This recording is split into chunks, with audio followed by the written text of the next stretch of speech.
Welcome back guys, this is the City Concours video on Ferrari. Whenever you go to any Concours event, Ferrari is always well represented with various models that includes historic, rare and special cars.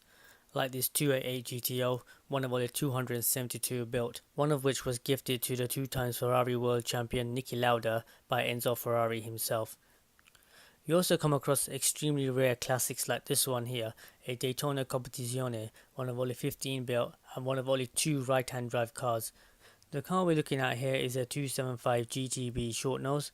The 275 was launched in 1964 to replace the famous 250 series of cars. The early 275s are called short nose cars because the later cars had longer noses, and the reason for this is that customers found that at high speed the 275 suffered from lift, so Ferrari decided to change the front of the car by making it longer to counteract the lift. The short nose car is actually quite rare. This is the first time I've actually seen one, although I've seen quite a few of the long nose cars, and you can see the difference between the two cars. I have tried to research the size difference between the two cars, but I can't find any reliable sources. Now moving on to Ferrari's latest and most advanced hypercar, the LaFerrari, which is finished in a really nice Nardo grey. I've seen this car a number of times now, and every time I look at it I find something new. An artist described this car as a sculpture, and you can see why. It's got so many facets and numerous intricate details, from curvaceous bodywork to sharp edges, from modern active aero parts to traditional Ferrari rear lights. Interestingly, this was designed in-house at Ferrari.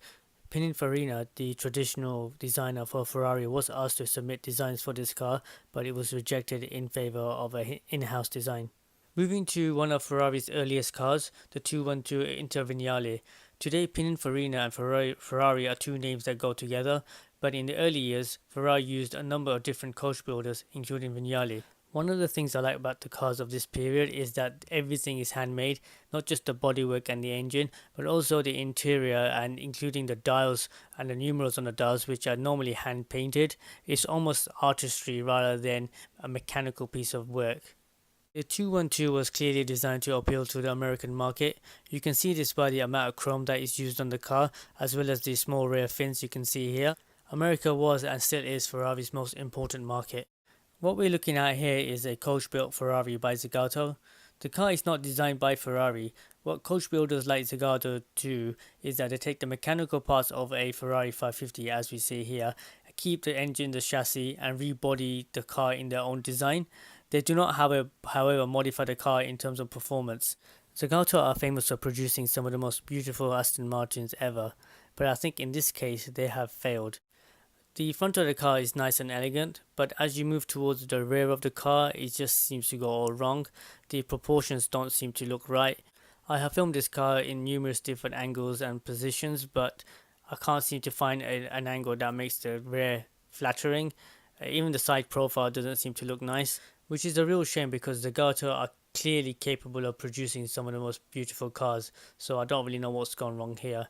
In terms of the interior, it's the same standard 550 interior, but the headrest has got Zagato logos on it. This car is also a manual, which is highly sought after these days, and it's an open gated shift with a carbon fiber gear knob. And this brings the video to an end. If you have any opinions on what I've said, please let me know below, and also please subscribe, it really helps, and thank you for watching. See you next time, bye.